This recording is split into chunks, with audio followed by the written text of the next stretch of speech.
are going to hit that very important button because we have over just under 130 people registered for this exciting event. So thank you for joining us this evening. We're also recording for the people who couldn't be in the room with us, but we're very, very excited to unpack the SGB Affordable Housing Toolkit and introduce you to some of the design team members. For those of you who don't know me, I am Jess. I'll do a more formal introduction, but we're just so excited to have you all here. Coming in, we've got the wonderful Roz Morrison helping me on the admit button. And we are so excited to take you through this very important and impactful project.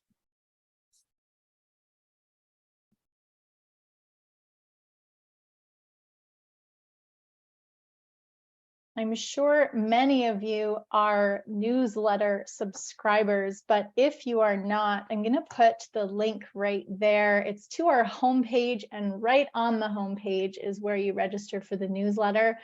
The newsletter is comprehensive.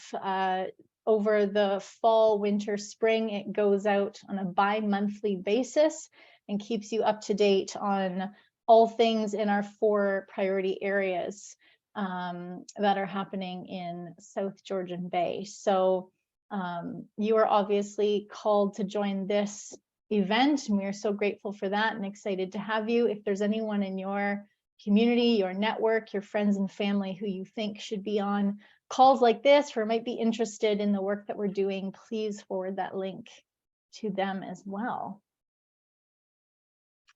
Okay. We are at 4:31. So Roz, you're doing such a great job letting everyone in. I haven't had to hit that button once. Thank you so much. Rosalind Morrison, the board chair of the Institute of Southern Georgian Bay, who will introduce in more detail, the backstory of the Institute and welcome our speakers. My name is Jessica Flynn of the Flynn Collaboration.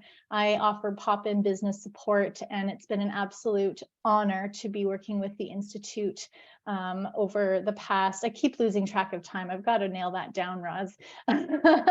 Almost a year, I think.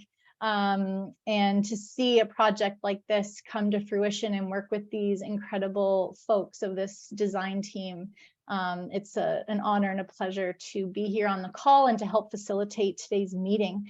The purpose for today's event is to share the material of this learning journey, to show you what's possible when a group of volunteers dedicated to their community and dedicated to these important challenges, finding solutions to these important challenges, come together to learn and then to create a resource, and now to be able to take you through it. So we encourage you to participate in the chat. We anticipate this is going to be a very productive chat, very busy chat. So bear with us. We'll keep record of the chat as well. So we'll make an effort to get to everybody. But if you feel like we've missed you, we can follow up over email. You can reach out to us in email as well. But we're excited for a dynamic discussion today after the design team takes us through their pieces. And before going any further, I would like to go through our land acknowledgement. So we'd like to begin by acknowledging that we are on the lands that have been occupied for over 8,000 years. We are gathered on the traditional territories of the Anishinaabeg Nation, the Petun, and later the traditional territory of the Saugeen Ojibwe Nation and the members of the Three Fires Confederacy, Ottawa, Potawatomi, and Ojibwe. The Huron-Wendat and the Haudenosaunee nations have also walked this territory over time. These first peoples are the past, present, and future caretakers of this land. This land is also home to many other diverse nations, Inuit and Métis people, both past and present. We are grateful for the opportunity to share in the riches of Southern Georgian Bay and its neighboring territories and to steward the land together. I want to remind everyone to keep your microphones muted just so we can avoid any background noise. Again, this is recorded and will be available on YouTube for replay. So we'd like it to be as tidy as possible. I'm quickly going to ask you where you're from. So be ready to start participating in the chat. And we also want to remind everyone that all the work that the Institute does, they always have the mission of providing programming like this that is accessible. It's free to all residents, to everyone in the community to join. It's a volunteer-led and driven organization, but it still does take some financial resource to pull this kind of work off on the administration end of things. And so to consider your role in this community, how you'd like to join, whether it be volunteer, joining a design team, or possibly even becoming a program supporter. So without further ado, thank you very much for joining us. I will take over that admit button, Roz. And once I share your slides, and I'd like to introduce Rosalind Morrison, the board chair of the Institute of Southern Georgian Bay. Well, welcome everyone, and thanks, Jess. It is fabulous to see so many people here from across the region, from everywhere from, I think, Wasaga Beach in Midland, right across the bay and up to Owen Sound and Georgian Bluffs. So thank you for carving out the time to listen and learn and discuss together this recently published Southern Georgian Bay Affordable Housing Toolkit. Our speakers today are the authors of the toolkit, and they will share their learning highlights about the complex issue of the housing affordability crisis, as well as some of the new innovative solutions for addressing this challenge. Your participation, as Jess said in the chat, is extremely important. We've asked you to please put your name in the chat, where you live, and how is the affordable housing crisis affecting you? Many of you may be new to the Institute, so we have a short deck that I'd like to share with you to tell you a little bit about what we do. As just mentioned, we are a volunteer-driven, not-for-profit think and do tank, and we really believe that if we harness the power of all the people in this beautiful place, we could together grow social, environmental, and economic prosperity. So if someone asks you, what does the Institute do? We do three things. We connect people, and we share knowledge, and we nurture collaborative activities. So when Jessica mentioned the Sustainable Development Goals, we have, as a nation, signed on to these goals in 2015 with 192 other nations, and there's 17 interrelated goals. And the one we're focusing on is Goal 11.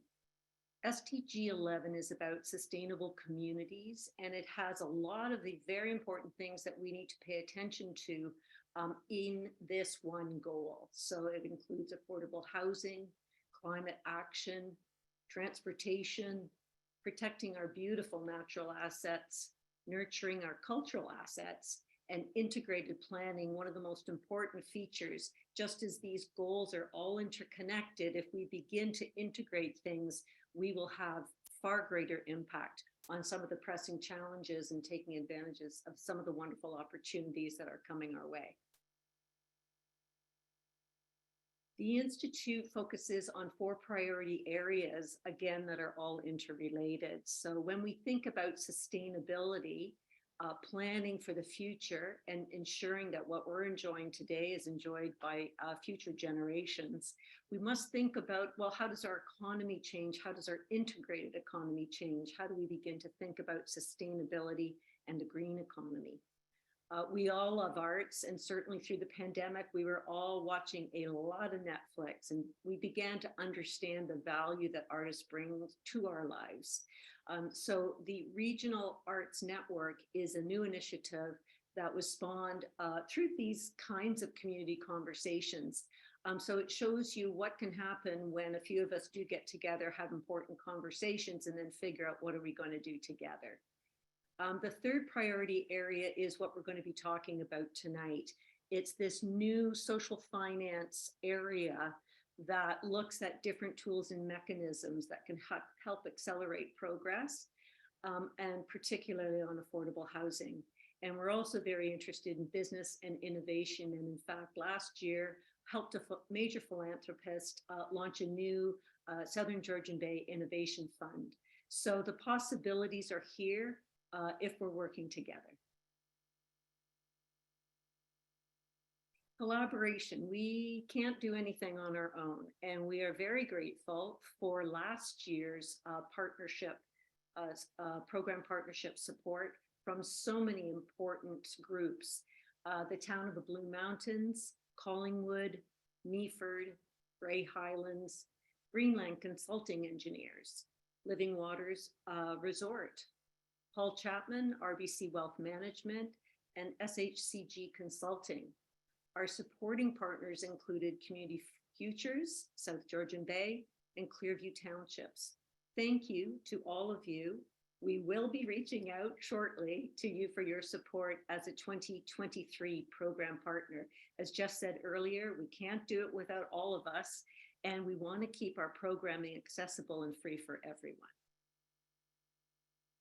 So the Southern Georgian Bay Affordable Housing Toolkit, designed by 14 people who you will hear from Marilyn, met bi-weekly for over a year and a half. Thank you, all of you, for everything that you do for our communities.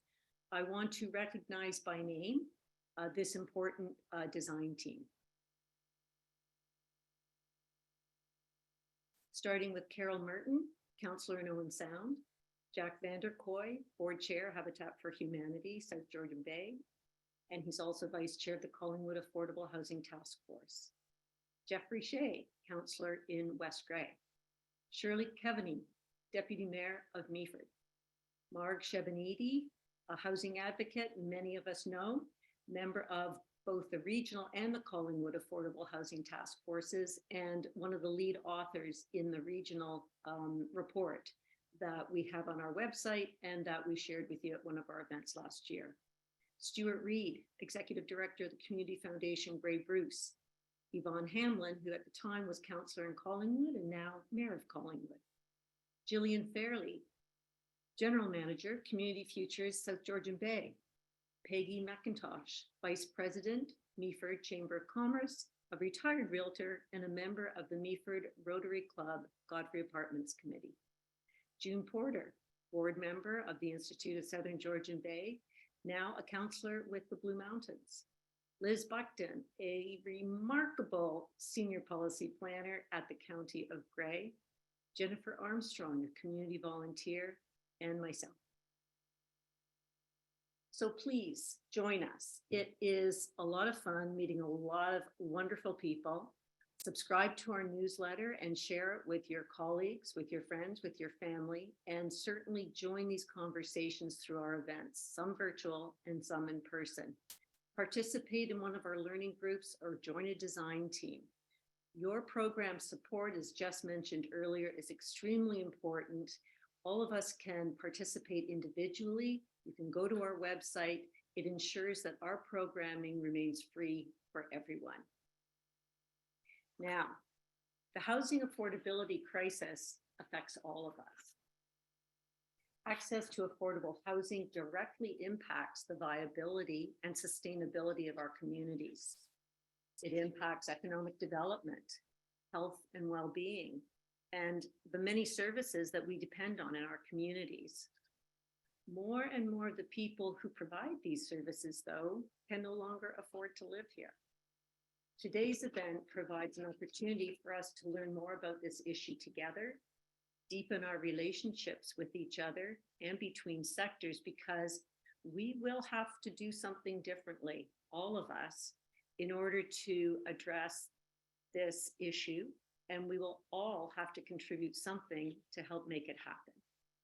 While the presentations take place, if you have any questions for the speakers, please put them in the chat. We'll be looking for your questions to kick off the Q&A period following the presentations.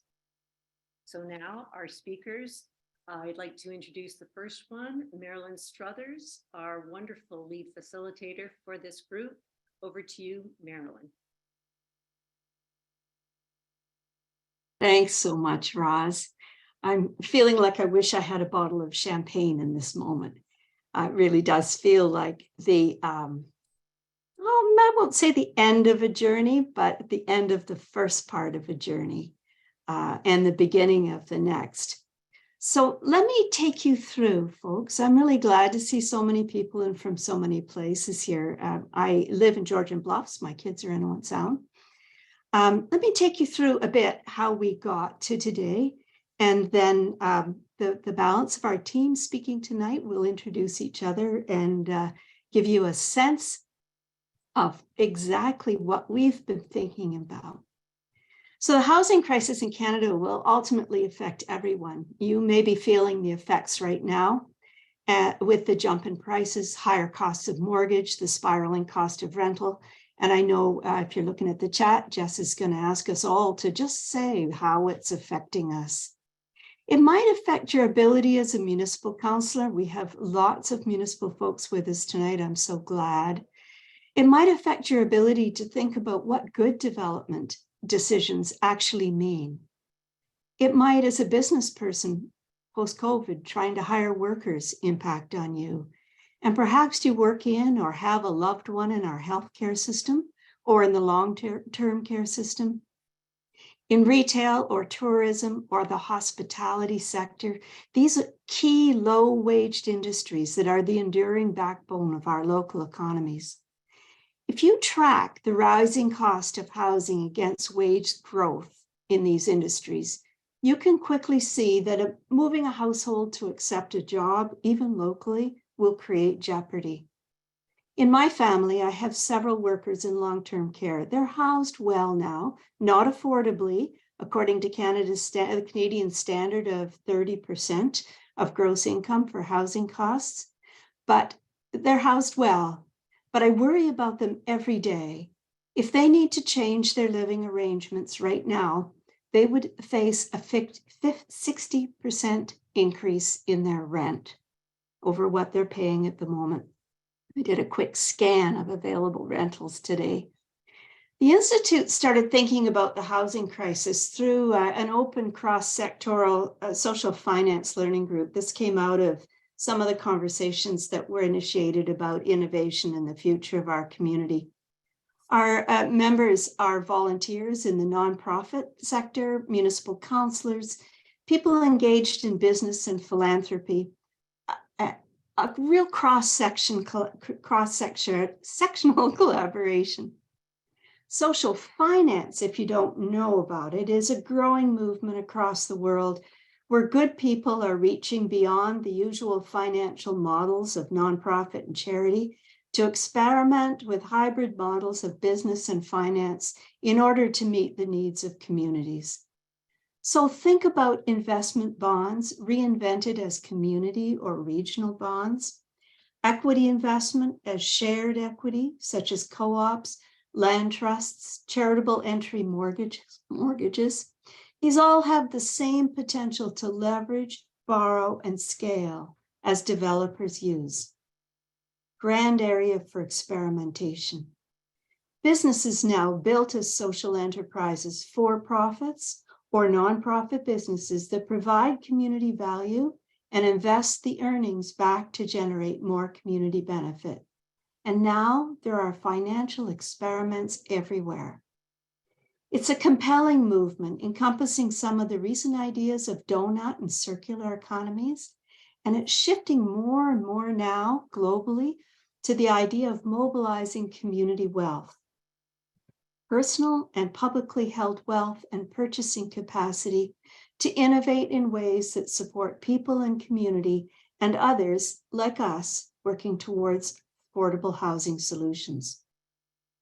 The learning group had been meeting every 2 years, I think probably for a couple of years, to learn about social finance. And I remember about this time last year saying, well, it's summer. I guess we'll reconvene in the fall. And our members said, no, there's a housing crisis on the horizon, and we have to see how this fits into that. And so we met all summer long. And by the fall, we'd been invited to join the National Financialization of Housing Innovation Lab that was led by Social Innovation Canada and CMHC. You may be familiar now with this term, financialization of housing, but we certainly weren't. But we came to understand that the root of the housing crisis is a dramatic shift in understanding housing as an investment commodity rather than a traditional family home. The invitation was to look at our housing crisis here and imagine solution. So we asked ourselves 3 questions. Innovation process really gets you to nail down the questions, and this was hard, but here they are. How might we engage our community to see housing needs and find solutions that are sustainable, inclusive, and value people first? How might we locate the narrative and the tools that would support our municipal leaders to make development decisions that actually reflect those goals? How might we link business and employment to housing to see the economic impact on our communities? Now, some busy months filled with a great deal of thinking and learning with others in communities all across Canada. It was such a privilege. We know quite a lot more, and so can you. This is the purpose of the Toolkit. It's an invitation to learn and explore, and we're finding new questions. When we first focused on housing, there was an urgency to get shovels in the ground. I remember Yvonne saying, let's put a shovel in the ground. Where will we put it? Anyone who facilitates for systems innovation recognizes this moment. The first directions to emerge to fix a complex problem are always familiar, tried and true, just do it faster. For some simpler problems, this is a good way forward. If you're solving for people sleeping along the river, the community needs a shelter. But addressing a complex problem like affordability with so many moving parts requires work at the systems level. And the housing system, like banking system, any other kind of system we have, will only ever deliver the results we designed it to do, intended or not.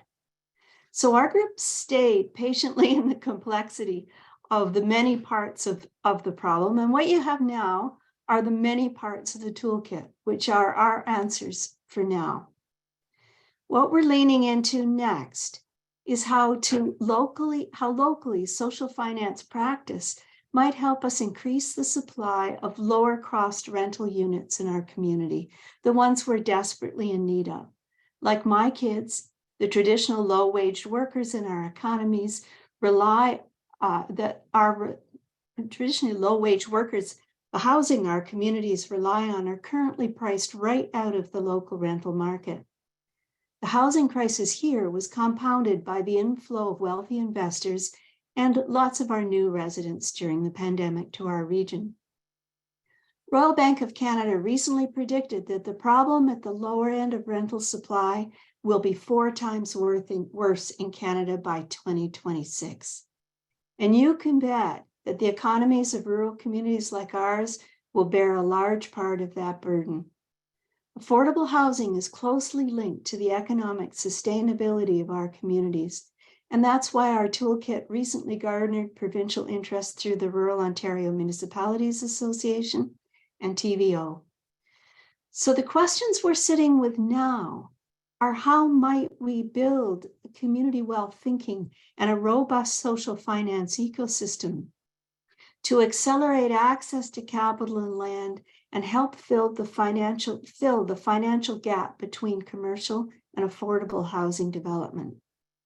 And how might our many small rural communities approach the problem through innovation in municipal practice and cross-sectoral collaboration?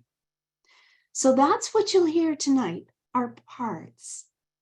And so we've got some of the key members of our team who are going to share in more detail. And my job to kick us off is to first introduce Jack. But before I do that, I want to let you know that when we're done talking, Jess will come back, and she and I, between us, will facilitate the best conversation that you want to create tonight about a problem we all share. So Jack, you're up next. Let me tell you, you already have been introduced to Jack, but what I learned from Jack is what it feels like to try and develop housing on the ground in today's reality. And I learned how to look at and read a pro forma, which I admit was something I had never heard of before. So Jack, thank you for that, and take us away on your bit.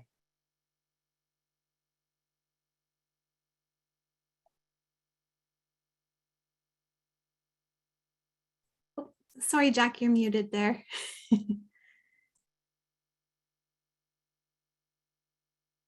Oh, did you maybe mute me? Okay. Anyways, Habitat for Humanity is an example of a social finance enterprise.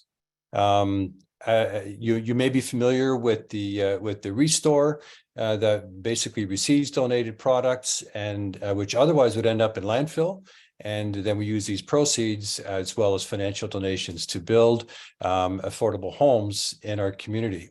And so Habitat's mission is to mobilize volunteers and community partners to build affordable home ownership as a means of breaking the cycle of poverty.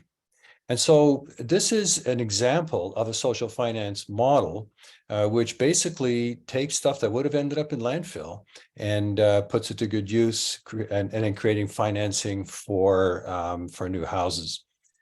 In my work with Habitat, but as well as my work with the Affordable Housing Task Force and as well as with the Institute, there's a few things I've learned in the few years that I have been involved. First of all, I hate to say it, but building something that is affordable in today's market is virtually impossible due to high material and labor costs, excessive, complex and time-consuming approval processes, and the high cost of land. As an example, our last Habitat house cost us over $500,000, even though it was a very simple house. We had volunteers.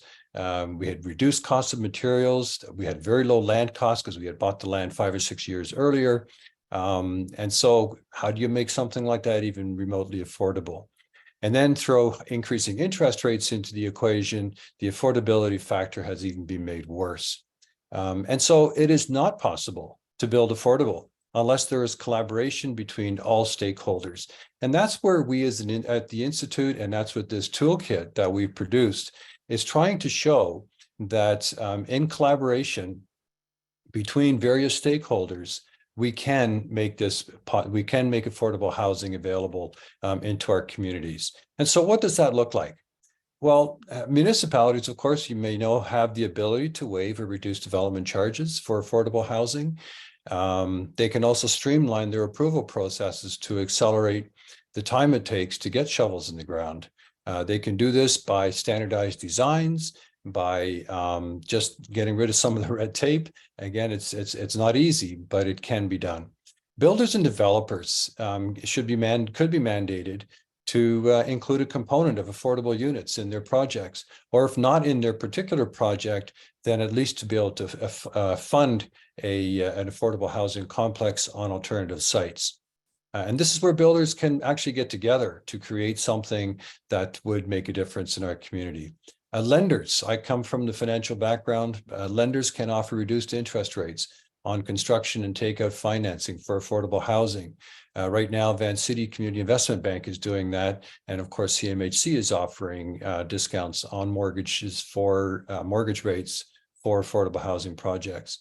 Not-for-profit housing corporations or housing co-ops and municipalities can utilize their community engagement activities to reduce the cost of building smaller units and ensure that we provide housing for all, either ownership or rental.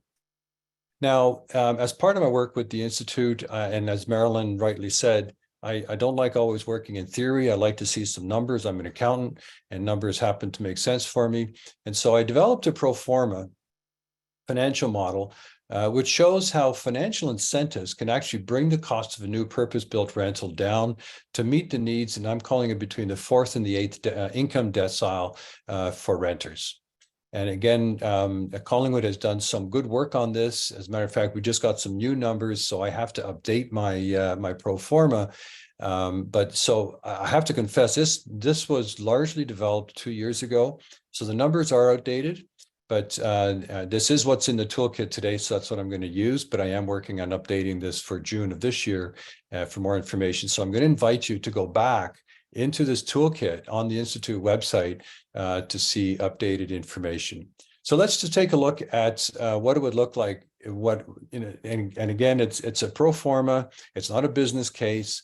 I'm making a lot of assumptions, but it just shows you how incentives can actually bring down the average rental cost for a project and reach a lower income decile. And we're talking here like the middle.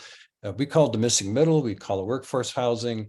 But again, it's what Marilyn was talking about, for instance, for her kids, but people that are in the medical industry, people like in the police force, people working in retail, people working in the service industry, they need to live somewhere. And by bringing down the average costs through affordable housing incentives will actually make a difference and the biggest one actually. So let me just go quickly through this. So first of all, the market rates, and I'm assuming $1,500 for 1 bedroom, $2,300 for 2 bedroom, and I'm showing what the net income would be for a corporation putting this on. So again, it's not big, but at least there's a positive bottom line. If the land is donated, we can reduce the rents by 10% and reach the 6th to 8th income decile. If we donate land, receive donated land and waive development charges, we can bring it down to the 85% of market rates. Zero land, waive development charges, and 2% financing discount. This makes the biggest impact. And we can bring the rents down to basically 60% of market rents. And then the last one I basically played around with was reducing proper realty taxes by 50%, at least for the initial go of this project, and you can bring it down to the 4th to the 6th income decile to 55% of market rents. Again, I've also shown what happens if you do a mixed use project. And again, the profitability would be higher and hence more sustainable. But the key really is to show that incentives can bring costs down. And also incorporating mixed income levels in one project, as well as adding commercial tenants, can make the business case more achievable and create a more holistic community. An investment in sufficient housing to meet the needs of our total community brings benefits beyond the financial, namely lower healthcare costs, lower policing costs, increased revenues once the project matures. Again, adequate housing is an investment in our future of our communities. And so I'm hoping that we can get collaboration between all parties to make this actually happen. Like Marilyn says, I can't wait to get a shovel in the ground, because that's actually when the rubber's going to hit the road. But again, it's going to take a lot of work. It's going to take a lot of innovation.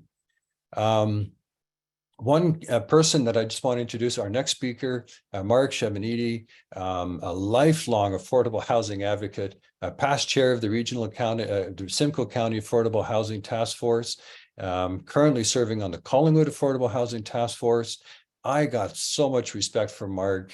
She's passionate about affordable housing, but she's more passionate about healthy communities where there's room and housing for all. So she will speak on the role of advocates and how you and I and we can all pitch in to make a difference in our community. So Mark, the floor is yours.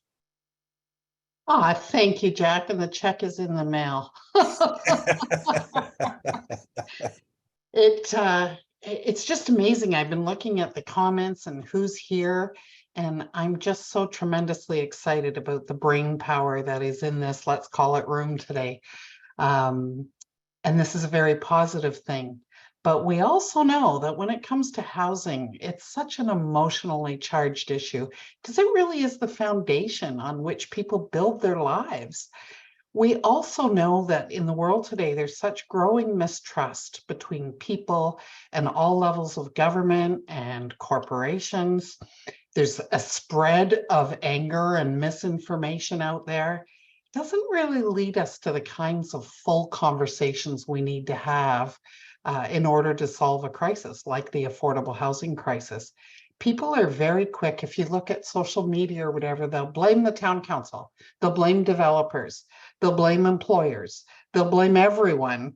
And what we really have to do is say, well, how do you think you can be part of solving the affordability crisis? How do we change these things and move beyond this false narrative? What we have learned through our process is that because of the decline in funding support from senior levels of government for the provision of affordable housing, the responsibility has shifted onto the shoulders of our local communities and governments. And I would say without the associated financial resources.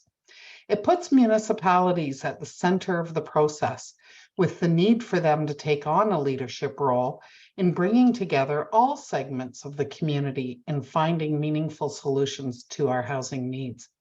It also puts each one of us, the community members, in the role of becoming affordable housing advocates.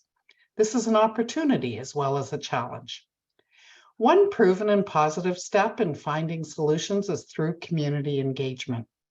This action helps us to increase our understanding of issues, and it empowers communities to have a say over the decisions that affect our lives, our neighborhoods, and our communities. As Jack said, I've now had the privilege of being directly involved in several local and regional community engagement activities, and I'd like to share some of the lessons learned and talk about ways that we can move deeper in this direction throughout our region. In fact, today's event, as well as all the volunteers who put together this toolkit, are both examples of public engagement.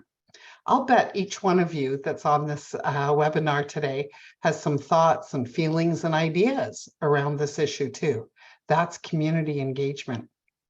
So really what it is a process that invites people directly into the decision-making process by learning about issues and helping to build strategies and solutions that affect all of us. When community engagement is genuinely recognized and accepted as a key part of the decision-making process, then the decisions and the plans that flow from that are more likely to reflect the views of the wider community. It also has been shown to lead to better policy outcomes. It helps to build deeper, stronger, and more trusting relationships between public organizations, such as municipalities and their communities.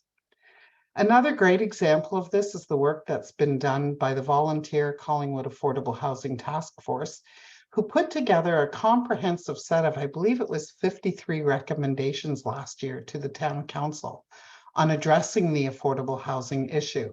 And this has now led to the next step, which is developing an affordable housing master plan. Very powerful, effective community engagement. What we've also learned is that there is a great deal of wisdom amongst community members, and they may have information that town staff may not have. And by listening to community input, we're able to unearth issues and reveal ideas and strategies that better meet a town's housing needs. So how can we collaborate and work together to solve a problem? One common approach is to initiate an affordable housing task force or committee or community of practice, whatever you'd like to call it, in each community, as we've done successfully in Collingwood. For the politicians on this call, you've all heard me talk about this, that my dream is to see this in every community in South Georgian Bay. A task force, we'll call it that, should have diverse representation of all key stakeholders and community interests. It can be used in various different ways. It can be to work, learning together, to share ideas on policy. It can oversee or participate in developing housing plans, input to official plans, work with economic development departments. It can include the development of bigger public engagement strategies. It can also be used to vet specific policy questions that may come up. Some of the lessons we've learned is that there are real benefits to the time that is spent on research and learning. We have found so many evolving new, non-traditional, emerging trends and ideas through that effort. Task forces can be leaders in public engagement, information sharing, and advocacy on a local level. Task force members may be more open to new and innovative or out-of-the-box thinking because we don't have capacity and time constraints that perhaps town staff may have. A task force should have a specific set of goals and strategies, but also recognize that they're engaged in something that's ever-changing, living, breathing, and an ongoing process. Data, it is critical in decision-making and goal setting. In Collingwood, for example, we were shocked to learn about the disparity in wage rates between homeowner and rental household incomes. For example, renter households earn on average 50% of what a homeowner household earns. So when you're looking at establishing an affordable rental, you're using a different income calculation. So that's the power of data. We've also been able to use that income data to understand affordability and what are the deficits in our community. We've also learned that participants really need to be true advocates and have a passion for the topic and be prepared to invest some time in learning, which may mean attending webinars, reading reports, and taking time to really contemplate how ideas learned can help in the work that we do. Municipalities have to be prepared to commit some resources towards the process based on the work plan of a task force or committee. It may include costs for staff resort or data collection or consultants or whatever is needed to build a housing plan. What we found, interestingly, is the public has not been resistant to these costs. There's no easy solution to the problem, and multiple approaches have to be considered. Collaboration and information sharing strengthens all of us. So what if we had an affordable housing committee or task force in every town in South Georgian Bay? And then what if all of those groups appointed a representative to a regional group? We would advance learning and ideas at a much faster pace and avoid some duplication in process. Finally, it takes all of us to be advocates. Let's talk about what you can do to support the creation of affordable housing in Georgian Bay. A few ideas. Take the time to read the toolkit that we're presenting to you today. Learn the facts. It's a great start. Talk about what you've learned and the pressing need in our communities with your family, your friends, and your social circles. Consider hosting meetups or living room conversations about the issues and share your learnings and ideas. Importantly, speak up in support of developments that do include affordable units. Become a YIMBY. You'll hear more on that in a bit, and let it be known that you are. Speak to your elected officials to push for greater action, including formation of committees to tackle the problem. Also ask them to commit the resources necessary to finding solutions. As opportunities arise, join committees, or heck, even start your own. If I may, I'd like to add a little plug here for one thing you can do if you are a Collingwood resident. The Affordable Housing Master Plan project is currently underway, as I mentioned, and public input is vital. There will be public engagement sessions about a month from now, so watch for those and participate if you can. We can all be advocates, and it will take the whole community to work together in solving this housing crisis. Will you be part of it? What will you do? I would now like to say that we are going to hear from Peggy McIntosh, who I have so enjoyed getting to know through this process. And she has gotten us all to think about how do our own attitudes and beliefs affect the development of affordable housing when we oppose or support them. Over to you, Peggy. Thank you so much, Mark. I just want to say what an honor it is to present with this group today. We have been working together, and you know, I will say it's not been without frustration and just not enough wine drinking as far as I'm concerned, frankly. Here, I want to talk to you today a little bit about a short story of how I became interested in the social finance and affordable housing group, and maybe it will resonate with you. If you see anything familiar, it's not intended to be directed at anyone in particular. I was right there too. So I'm going to tell you this little story. We could start with a bit of music.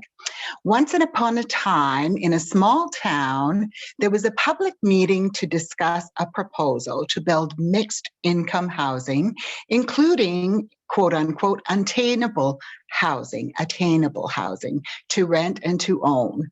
The meeting was held in a town hall. The council sat on a stage.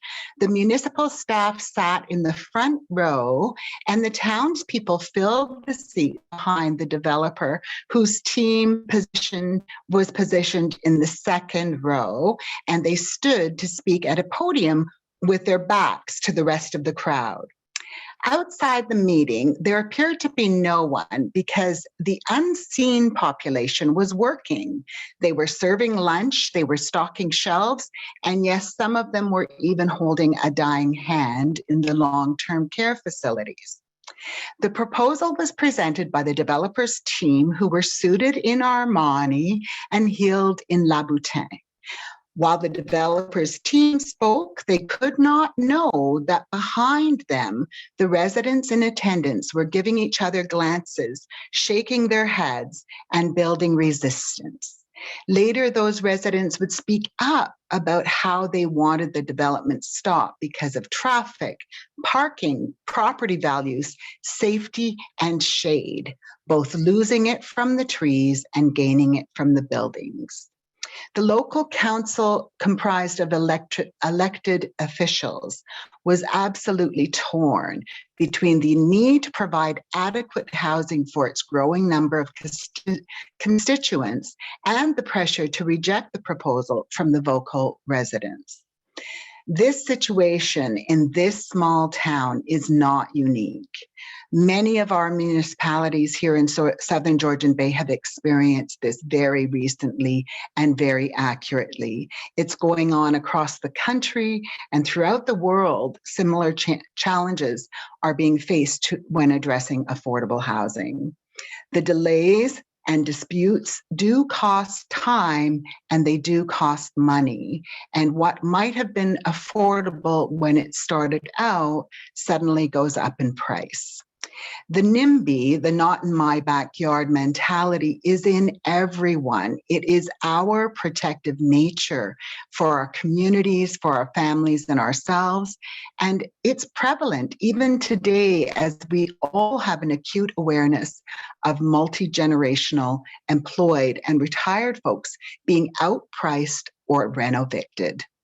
Whether recognized or not, we all carry our own interests on the top of our own backpacks.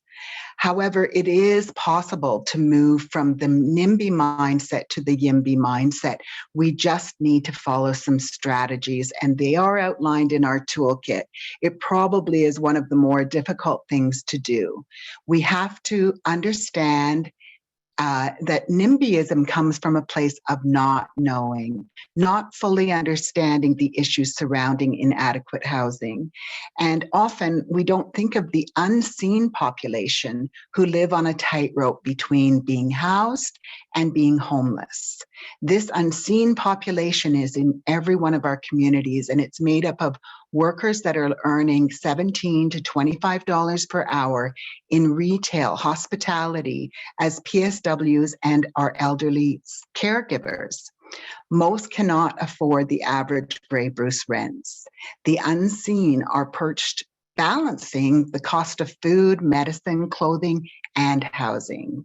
We need to educate ourselves and the people around us to dispel myths about what affordable housing means to these folks in our community. Secondly, as Mark has said, we do need to do a community engagement. It's the foundation for all of the affordable housing initiatives. The unseen or at-risk population needs to know that the communities around them see them, that they see them in more than just the data, that they see them in person and will speak up for them when they are not present. How we communicate is as important as what we say. We need to level that playing field, no more stages, create an online and in-person coffee chat and well-timed events to include the most at-risk residents. And we need to encourage a civil dialogue, remembering that we, quote unquote, are all them to someone. We need to draw that circle to include everyone. Residents need to know what they, their council, and their municipality can impact and when they need to speak up. Collaboration and communication is critical. All stakeholders, including the less obvious that I've just mentioned, need to be at the table in those task forces and advisory bodies. Through chambers of commerce, we need to know what the impact of the inadequate housing in our community has on our businesses. And we need to involve those ever-present, ever-critical community service groups and volunteer clubs in the housing conversations that we're having. We need to gather perspective from bars to churches, from the Saturday night discussion to the morning after coffee. Make it about housing. And finally, but not least of all, we need to have empathy for one another and for those people in our communities. We need to remember and think of this. If not us, who will fight for that simple right of adequate housing for everyone? And if not now, when? The HEART research that was recently done by UBC, and the link is in the chat, projects core housing need in 2026.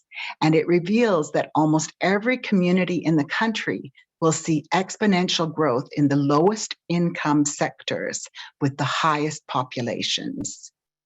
Thank you so much for attending, everyone, and please refer to the toolkit so that you learn more. I encourage you to stay on now with us for our speaker, Liz Buckton, who I'm so proud to know. Liz is a senior policy planner with the County of Grey, has been an independent planning consultant, and was a senior planner in the municipality of Meaford. Liz has done yeoman's work and research in the area of affordable housing, and she has educated and inspired all of us with her dedication, and I know she will you too. On to you, Liz. Thank you so much, Peggy. What a lovely introduction. Thank you. So as Peggy indicates, I am Liz, and I am a land use planner. I'm currently working for the County of Grey as senior policy planner there. And I'm here today to share with you our buffet of municipal actions to support affordable housing creation. Next slide, please. So I wanted to start briefly just with a bit of a framing of the issue that we are trying to address. And I thank the other speakers who've done an excellent job at identifying these same points. But what I wanted to note is that when we talk about municipal efforts towards affordable housing creation, it's often kind of approached within this framing of facilitating a suitable range and mix of housing options in our communities. And so I think that really kind of looks at housing type, tenure, size, and pricing.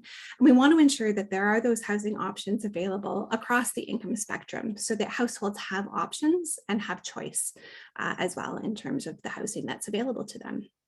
As Marilyn had noted, within this work, within this presentation, and much of the work that's been done within the Institute, the income tied definition of affordability is used, linking that to not more than 30% of gross household income. And looking at the data for Grey County, and I think it's very similar in areas of Simcoe County and surrounding areas, we will be looking at and require additional rental supply as well as homeownership options at market rate, and also specifically at price points below $1,500 a month, below $800 a month, and for those on social assistance, even below $400 a month. And as we know from Jack's presentation, that's very challenging to create that housing right now, given cost of land and interest rates as well. So the way that I understand this issue is that we actually have two interrelated issues in the housing sphere to address. The first is that supply of missing middle and market or adjacent to market rate housing. And that's that general supply of rental units, for example. We also need to be looking at the supply of deeply affordable units. And I have identified here, we'll need to actively facilitate the creation of these units. And that's by that stacking of incentives, leveraging of land, all of those social finance tools to get us to a place where we can create the housing and offer it at that affordable price point. And I'd like to highlight that when I say we, that is us, that's the collective we, all participating in that effort together. Next slide, please. So the buffet of affordable housing options or actions, sorry, the buffet wording, we often see these listed as menus of actions.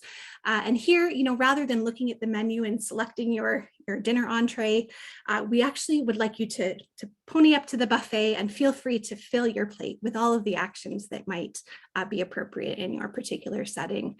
And I would note that the intention is that this newly added piece of the toolkit will be a bit of a living document. And so we've organized the actions under the headings that you see here. But I think as this evolves, we may see that change over time, adding in new actions as we learn them. Next slide, please. Thank you. So talking about the actions that are in the toolkit, they do cover a range of different types of action, different effort, different cost. And I would highlight that not all actions may be applicable in every municipality. And I think that's a very important consideration because municipalities differ in terms of their geography and their population. They differ in terms of their housing need, as well as their organizational structure and capacity. And so I think it's really important that those things are considered and evaluated as you're looking at entering into affordable housing actions. I would also note that some of the actions identified within our buffet or our menu focus really in on that understanding and mindset and relationship building piece. And I think that that's incredibly foundational and necessary to set the scene and set the basis for that long range coordinated action and collaborative action that will be required. And I think it really kind of leads into the mindset of shifting into viewing affordable housing as key community infrastructure and really putting in those longer range plans and strategies to make sure that we have that housing now and into the future. And as Marilyn noted, these actions are considered across a whole different range of spheres of action. So they relate to policies, resource flows, mental models, practices, as well as relationships. And that is what is required to support that systems level change. We're really turning the levers at all of those intervention points. Next slide, please. So time is of the essence here, and I know we're just a little bit behind schedule. Want to make sure we have lots of time for our discussion. So I thought what I would do is just highlight a couple of samples that I pulled out of that buffet of options. So under the heading financial solutions, we've identified community improvement plans as one of those potential actions. Within Grey County, 8 of our 9 member municipalities now do have those in place. And I would suggest these are really powerful tools that give municipalities options to incentivize development that meets the objectives of their plan in a way that the Municipal Act would otherwise prohibit. So that really is a powerful tool and can be helpful in that stacking of incentives, in feasibility study, funding, and in helping with kind of cash flow in the early part of the development process through tax deferral types of options. We've got lots of learning actions within our buffet as well. And so I would highlight that very much could be a learn alongside approach. And as Marg noted, there is value in that ongoing structured discussion and learning together. That might look like a community of practice. That might look like a task force. And that would really, I think the goal there is cross-pollination of ideas and learning. And then helping our community to learn. So residents have a role here as well. Some folks might want to investigate creating an additional residential unit on their property. They may want to investigate home sharing. And so providing some resources around those approaches, I think is within wheelhouse of a municipality, that's something that could be offered. Next slide, please. Advocacy certainly will play a role, and I think this is something that might be something that municipalities entertain alone or together in a collective way, and that's the mechanism by which we would look for and request different funding programs or legislated tools to help us fill the gaps that we're seeing locally. We should be looking at lands in the commons, and this is part of the project. One of the projects that I'm working on at the county is trying to help develop some screening tools to assist municipalities in looking at their land holdings for potential lands for affordable housing. And then I think planning for affordability, of course, is very important. One of the actions that we've included looks at making sure that there's somebody within the municipal organization who's wearing that hat, that they are engaged with housing, that they have an understanding of the issues and are seeking learning around those tools. And then embedding, they're working to embed those policies within our official plans to make sure that our planning structure and framework is very supportive of what we're trying to achieve. Next slide, thank you. Okay, and then finally, and again, just a teaser and a taste of the broader menu that is available in the toolkit. The incentives, as Jack noted, are very important. And so whether those are incentives to a municipality to look at innovation funding, for example, or whether that's really nailing down our efficiencies and streamlining our process to help with the carrying costs of development, those are actions we can undertake. Collaboration is going to be a word that you hear frequently from me and from others at the Institute. And I think especially that collaboration with the nonprofit sector and capacity building support for the nonprofit sector is going to be really important. Traditionally, the not-for-profit sector has been an incredible ally in creation of affordable housing in the past. And I think that's a little trickier perhaps in a rural context, but certainly we can help them build that capacity. And then finally, I think housing solutions take time. And so thinking back to Peggy's presentation with respect to empathy and in action, that's compassion. Just applying that compassionate lens as we look at our operational procedures and practices to determine how we can, through those decisions, alleviate the issues that we can alleviate that are providing hardship to those who might be most disadvantaged by the housing crisis. So just a sneak peek, final slide, if you don't mind. So in the toolkit, we do have that up there now. It's a new addition, it's up there today. The affordable housing crisis, how can your municipality help? Please feel free to check it out. I think there's lots of good information there, and we will keep building on that as we go. Thank you very much. Thank you so much, Liz, and thank you to all of our speakers. If we could just do a little virtual round of applause, popping the champagne. It's so exciting to see this toolkit out in the world. And I was just thinking, it's my job. I'm going to do this very quickly, as I promised Marilyn I would. A quick tour, but kind of a virtual hands up. Has anyone actually, do you know what we mean when we say this toolkit? Have you seen it? Do you know where to find it? So that is what I'm going to quickly show you right now. So when you go to, and I had it all queued up, of course, so there we go. So when you go to the Institute of Southern Georgian Bay.com, TISGB.com, it's right up here on the top menu, taking major priority over where we want people to go. So it's really easy to find. Or you can copy that link to share it, but it's all here. The story of why it was needed, how it came together.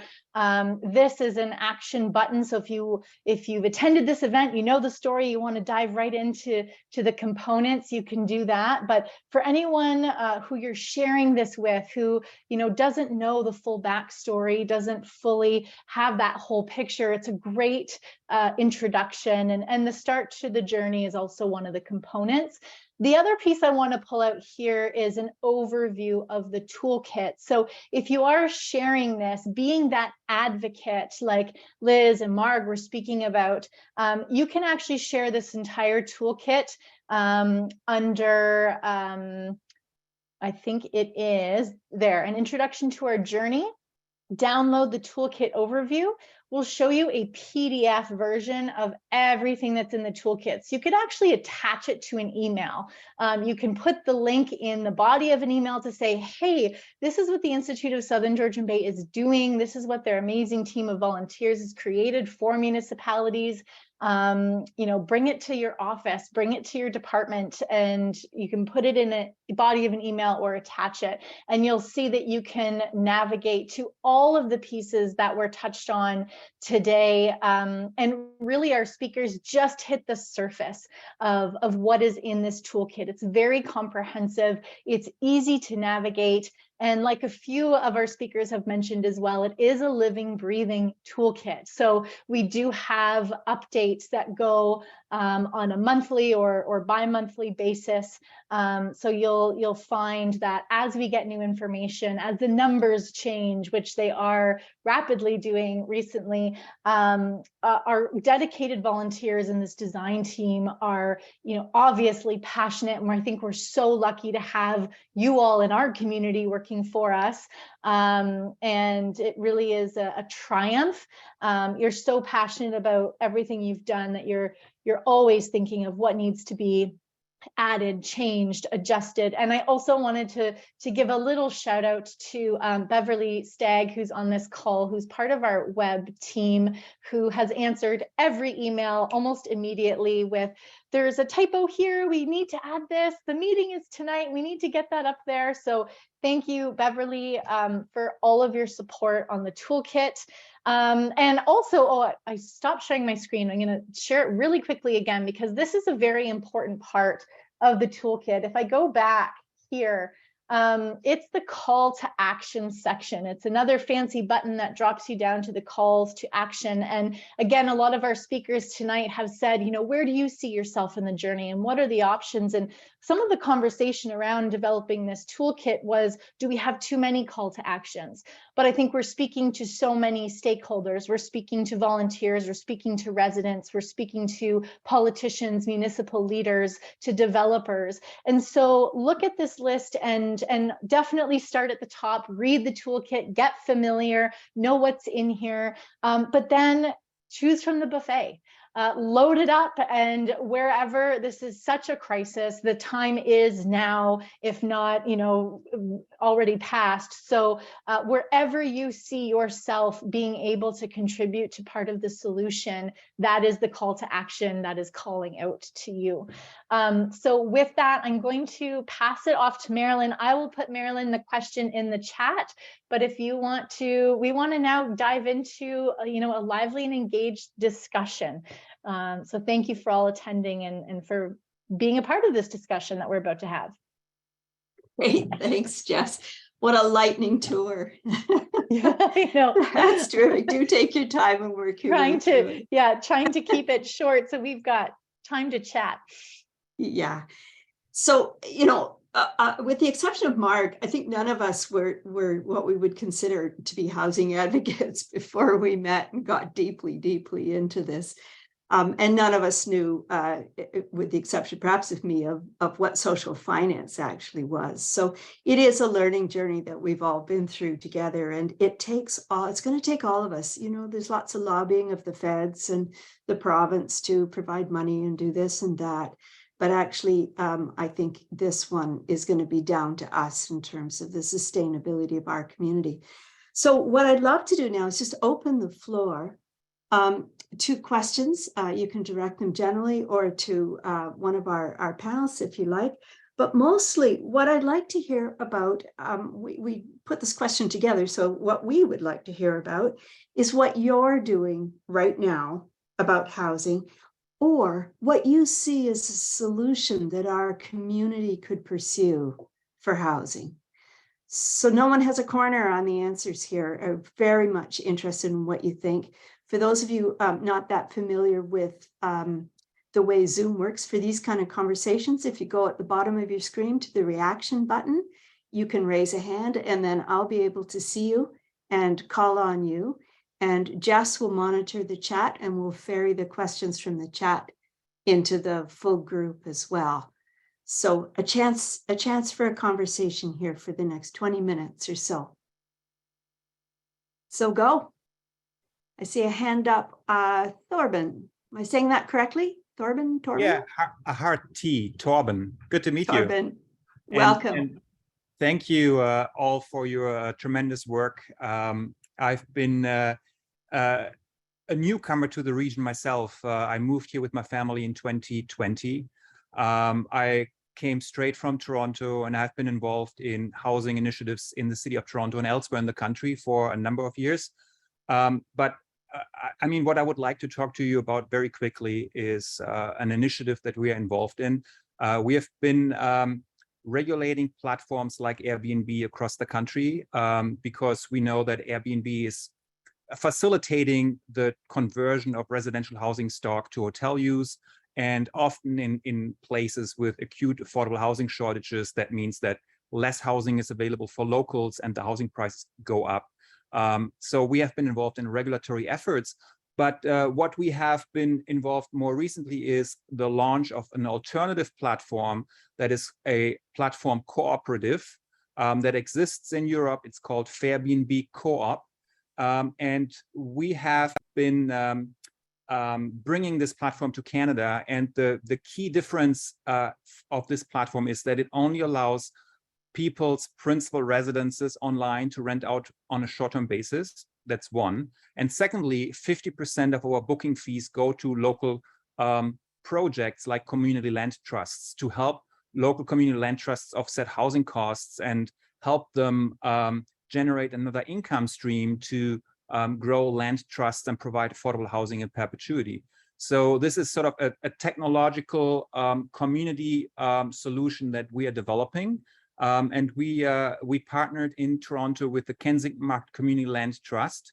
And we are in conversation with the Glasshouse projects in Owen Sound, but we are also in conversation with land trusts in Quebec, in British Columbia. And we would like to bring this platform to Canada as a way to allow people to make ends meet if they rent out their own homes. But we draw a line in the sand. We don't allow investors or speculators that buy up or lease up or otherwise acquire dozens and dozens of properties for the sole purpose of turning them into what we call ghost hotels. Thank you so much. I just want to leave it at that. Thank you. Yeah, thank you, Torben. Do there's a request for you to put a link in the chat, so please do that. And anyone else who's interested in the regulation of Airbnbs, or as they're called in the UK, holiday lets, you can look at the experiment in Wales. It's really, really interesting. Comes up quite quickly on your Google. Marian, go ahead. I'm the chair of the board for Glassworks Co-op, and we have a double purpose. One is to have a land trust, and we have an incorporated body to do that. And the other one is a co-op housing project, and we are incorporated to do that. And one of our real purposes at the moment is to find land that we can turn into a land trust. And we have been talking to the city of Owen Sound, and we have been talking to Grey County, and we are hopeful that we will move ahead with this. We have a lot to think about in terms of financing, funding. We're interested in the social financing that you've been talking about. We have a very active community foundation in Owen Sound, and we haven't been in conversation yet with them about funding per se, but we have talked with them about a potential grant that would help us out. We have had grants from CMHC, and that was to help with our land. And so we are on a search now to find a place to have a co-op. We hope to partner and have a collaborative organization. We hope to partner and be able to lease some of our land from the Land Trust to organizations like Habitat for Humanity and other organizations that will work with us to build housing. Thank you, Marian. Marian, that's great.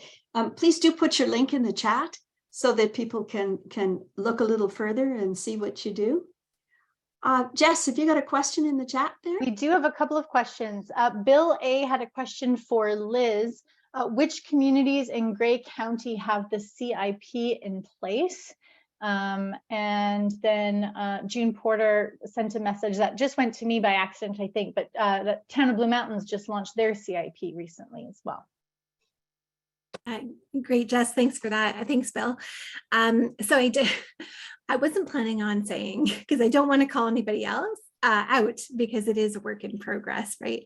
But I think Georgian Bluffs is still working on their CIP. So the other member municipalities do have those in place. Some of them existed kind of in a previous incarnation and are now going through updates to incorporate housing related policies within their plans. But I think it was, I want to say about 5 years ago that the county had rolled out a template program, I guess, for CIPs with some seed funding to try and help municipalities get those in place. And so those plans are now established in the majority of local municipalities. And it is amazing. Our economic development director, Savannah, has presented to council some of the stats around the private investment that can be leveraged through those plans. And it's pretty significant. So really looking forward to getting everybody into the place where they've got those plans, but it does take some time to get them established. So thank you. Thank you. Thank you, Liz. We'll do one more question from the chat, and I know Jim has his hand up. Mystery guest. So guest, if you want to put your camera on, let us know who you are. Such great work. Wondering what the task force thinks is the first thing that has to happen to get action on the toolkit now that it's out there and available to everyone. Who wants to field that question? The first thing that has to happen to get action on the toolkit. That sounds like that would come to Roz and I between us in terms of strategy. I'll tell you the first action that we are working on other than tonight is to create deputation to each of our municipalities, but also some of the organizations that are deeply involved with housing as well. And it occurs to me just hearing from Marion and Torben, one of the interesting additions to the toolkit over time might be a list of local organizations that are deeply engaged in housing of all sorts. That might be really an interesting thing for us to do. Roz, do you want to? Roz, you often have the future think going on. Well, you know, there's so many people on this call today, and thank you everyone for carving out the time. But I think that we could all go through the 7 call for actions on the toolkit's homepage and just, you know, check in with each other weekly or every 2 weeks to say, hey, I've done this one, or I've encouraged my council to do this one. Or we could have some of the people on this call be our writers for our newsletter, which comes out twice a month, to maybe swagger a little bit on how much progress your particular municipality is making on some of these suggestions. We're all in this together. I think that the more we talk about it and the more we talk about our first win, the more comfortable all of us will be in terms of making our own menu of personal actions. Great. Now, back to the screen. I've lost Jim. Or lost his hand. Lost his hand up. Does anyone else have any That's questions? me. Sorry. Can you hear me? Yes. Yes, I'm there actually you are. Diana. We don't see you, but we can hear you. Okay, You don't we've wanna got see me. Diana. Diana alias Jim. Go. Yeah, yes. Diana Dolmer. I'm from Georgian Bay Home Share. Hi, Diana. And we're a nonprofit with no fees, matching home seekers with home providers in the Meaford and Town of the Blue Mountains area. So the homes are already there. There's no build necessary. And the home seeker receives a reduced rent by helping out the home provider with maintenance or household tasks. So I just wanted to let you know about that. Very cool. Thanks, Diana. I wonder if you would put some contact information also in the chat. Sure. I'm just going to put These the website people- in. that would be great, because I know that that kind of sharing model I like is, that brag. Yeah. yeah, it's becoming a bit more prevalent. And I know another piece that's in my mind around the toolkit is just what are individuals doing to help ease the problem. I'm thinking rent to own deals that I know some of my young friends are engaged in, or people who deliberately are low market rentals, sort of foregoing profit. Rob, I see you on the screen. You have the floor. Thank you very much. Excellent presentation by all. Thank you again for everybody that's done this. When you're talking about long-term planning, I'm going to go a little cart before horse here. We obviously, I think everybody's fairly aware of the pump storage project that's proposed to coming to the Meaford municipality up on the government land.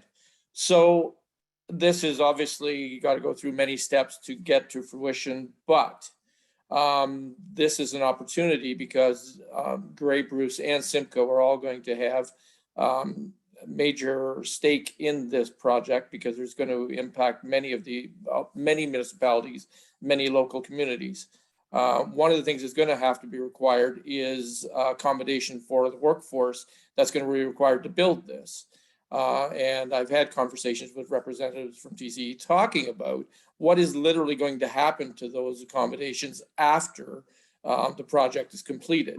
So municipalities really need to have conversations with the organization to try and direct that to become affordable housing after the fact, because it should be directed to thinking about that now. Like we're all always talking about right now, everybody's mentioned it. We need to talk about what it's going to be eventually. We can't be short-sighted in building it now and not have a vision of what it's going to be. So I would just encourage all the municipalities that are on here to engage in conversations with the organization to determine what that's going to look like and if we can help steer that development to benefit everyone in the long run.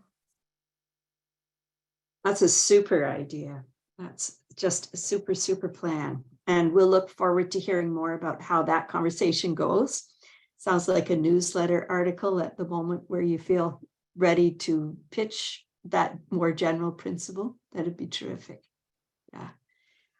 Other questions or one more question in the chat? Thoughts? It's a long one, and then I think we've got to wrap up, and that time flies. Okay. So Emily, do any of the SGB municipalities, I'm going to try and read this as more stuff comes in because it bumps up, and or affiliated organizations own and operate affordable rental housing that may have been provided through conveyances or partnerships with developers? And if so, is there a minimum number of units required in a certain development? Or alternatively, do local governments prefer that the private sector operate the affordable housing units long-term? And if so, what is the county's and our municipalities' role in incentivizing developers to construct affordable units? Wow, that's a monster Big question. Liz, I feel like Liz might be pitch, able to take that one. Yeah, pitch that to Liz. And Liz, do tell us the difference between affordable housing and, say, subsidized housing, for example. Sure. So I think is the short answer, yes, sort of, I think, to the question. So I'm not aware of lower tiers that are specifically administering rental housing, but I do know that the County of Grey does administer the social housing portfolio, and that is through a housing corporation for the housing manager, administering provincial funds, and to a set level that is mandated that we must provide. I don't think it's necessarily that the preference would be for kind of private industry to run affordable or social housing. I think it's oftentimes nonprofit partners that are engaged with the administration of those affordable housing builds. And I know that the county does have a number of those partnerships in place where there is some subsidy offered, perhaps on an initial capital basis or on an operating basis to try and help keep those projects sustainable. And then the county waitlist for social housing is administered there. And those are typically the very deeply affordable housing units. Although some of our nonprofit partners who do administer their units through the waitlist, they do have I guess, different priced units within the individual developments. So I think, sorry, just going to look back at the question here very briefly. I think I've answered half of it. Difficult to get into all of it. So what is the municipality's role in incentivizing developers to construct the affordable units? So I think going back to the slide that I shared, I think there's two kind of aspects of the housing crisis that we're looking at. So I think municipalities certainly have a lot to do with respect to facilitating the market units and the near market units. And that's really those actions that relate to streamlining the development process, providing those stackable incentives where it makes sense and is within the capacity of the local municipality to do so. And then I think the county has specifically mandated obligations relating to social housing. It's that in between, it's that affordable housing that's not deeply and subsidized with government funds that we are trying to figure out, I think, in a lot of ways here. And my sense is that will probably be administered likely in partnership with nonprofits. And so that's why I think that capacity building piece there is really so important, because in rural areas, we don't have the same coverage of nonprofit organizations to work with the municipal organizations in that way. And so trying to get that on board, I think that's probably part of that municipal role, is trying to foster and support those organizations as they're testing the waters, as they're learning. And I think we can do that through that learn alongside. And through just generally being available and open to have those conversations right at the outset. I think we build really good networks through municipal work and have the ability to try and be a bit of a connector. So I think, not sure that I've kind of captured all of the elements of that, but I do think we all have a role. Where and exactly what that role will ultimately look like is probably going to be a little different for every project, and in every municipality will be a little bit different, which is what makes this work so challenging and also so exciting.